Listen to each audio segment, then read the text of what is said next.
fact, over the last 10 years, the chamber alone spent nearly $500 million on lobbying. $500 million. But it seems that groups have been invited in. Those who have cut a deal are okay. Those that did not agree to the deal as presented from the side of the table of the White House seem to be the recipients of vilification and invectives very quickly from the White House attacking them. And this is from White House Senior Advisor Valerie Jarrett to the Politico in an article called White House Plan Neuter the Chamber. We prefer the approach, particularly in this climate, where the actual people who are on the front lines running businesses, trying to create jobs, come and advise us on policy. We're seeing very prominent members resigning from the chamber. So our question is, well then, does it still represent the community's interests? We are back with the panel about the White House versus the U.S. Chamber of Commerce. Charles. Look, it's one thing for a government, the administration, to attack opponents, institutions, media. It's another to go out to try to delegitimize them and destroy them. I thought it was sort of repulsive audacity on the part of the administration to go out and to declare Fox is not a real news organization, particularly when there might be big companies out there who might think twice about having an ad on Fox, or other news media who might think twice about following a Fox story because it might incur the displeasure of the administration. Similarly, to go after the Chamber of Commerce, you can argue against it, to defend yourself on the arguments, but to try to induce defections as a way to destroy it is a new level. It's Chicago-level politics. And look, there's nothing illegal about it. It's not unconstitutional. But it is outside the democratic norms of our society, which are Madisonian. Our idea is that you have, as a way to protect against tyranny in government, is to have the growth, the interaction and the clash of what Madison called factions, what we call interests, special and otherwise. And you argue, you interact, and you clash, but you don't undermine, delegitimize, and destroy. That's the Madisonian way, and what we're getting instead is the Chicago way. Yeah, I mean, Obama came to office promising that he was going to unify the country. And first it was the insurance companies, now it's Fox News, now it's the Chamber of Commerce. And what they're indulging in is demonization. It's complete violation of what he said he was going to do, and it's stupid.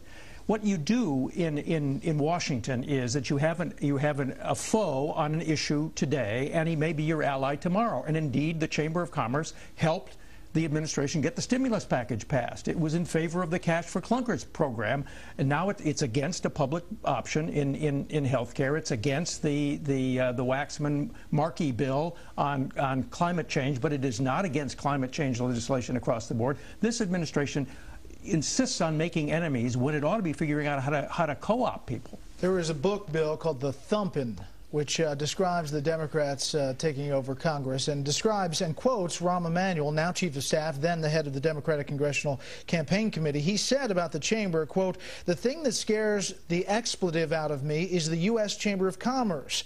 Adds Emanuel. He says, "I can beat the NRCC, the National Republican Congressional Committee, and our individual candidates can beat their individual candidates. But what the chamber is trying to do is what I'm trying to do, take the competitive races and alter them." And here's a quick graphic. In 2008, the chamber spent roughly $35 million on campaign spending. There are people inside the chamber saying that they could spend anywhere from $70 to $100 million on the 2010 race. Could this just be about taking down the chamber a notch before the 2010 race? What happened in 2006? The chamber spent a ton of money. I seem to recall the Democrats won Congress. What happened in 2008? Did the chamber's expenditures help Republicans? They're overrated. I don't want to defend the Obama administration. What they're doing is inappropriate. The chamber represents big business. They will sell out, frankly, at the drop of a hat. They did. They were for the stimulus package. That was great. Lots of money for big businesses. They were for the bailouts. Wonder who got money from the bailouts? Big businesses. I don't see them complaining a lot about when big business benefits from big government programs. Look, I don't think, having said that, I'm glad the chamber's fighting on health care. I'm glad they've got the right position, sort of, partly, on cap and trade, and they don't deserve to be demonized. They're a free trade association. People can join or leave as they wish. But it's crazy if the Obama administration thinks, and if Rahm thinks the chamber is their problem. Their problem is the American public. The chamber didn't convince the public that the health care plan is a bad idea. The public rose up against it the more they learned about it. So let them fight all the big business groups and let the small businesses and the citizenry fight the Obama administration. But from a political tactic, a strategy, Is this the right one for this White House to be taking? It's short-term gain but long-term loss, because when you have a style of politics which is search and destroy, you might win a victory here and there. But when the persona of the president and the presidency is a man who said there are no blue states or red states, he was going to be a transcender, a man who unites and who has a style which would bring America together, indulges in Chicago style, the gutter politics, search and destroy. It undoes the major sort of image and the positive element in the Obama presidency. And I think in the long term, it brings him down a notch. I don't see how it helps him. And it's Emmanuel-type politics. You might win today, but it will cost you tomorrow.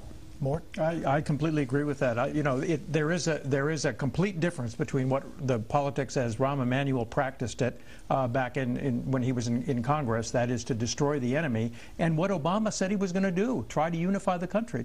Now they're attacking what they think are, demons. The insurance company's unpopular. Fox News is, right-wing, allegedly, and now the Chamber of Commerce is a big business lobby. But who's next? They look for enemies everywhere. Any comment on the Fox News battle, Bill? I do have a comment on that. But I don't think, let the Chamber can defend itself. They got a ton of money, and I don't think we should cry too much for them. But I don't think Republicans should complain, ooh, they're attacking the Chamber of Commerce, they're attacking the insurance companies. Republicans should speak for small business and for the American public, and let those big businesses, which have cut 1 million deals with government and with the Obama administration, let them speak for themselves. Let them speak for themselves. It's not a question of defending the Chamber. It's a question of being offended by a certain style of politics, and that's what I think is the problem here. That's it for the panel, but stay tuned for a tough night being tongue-tied.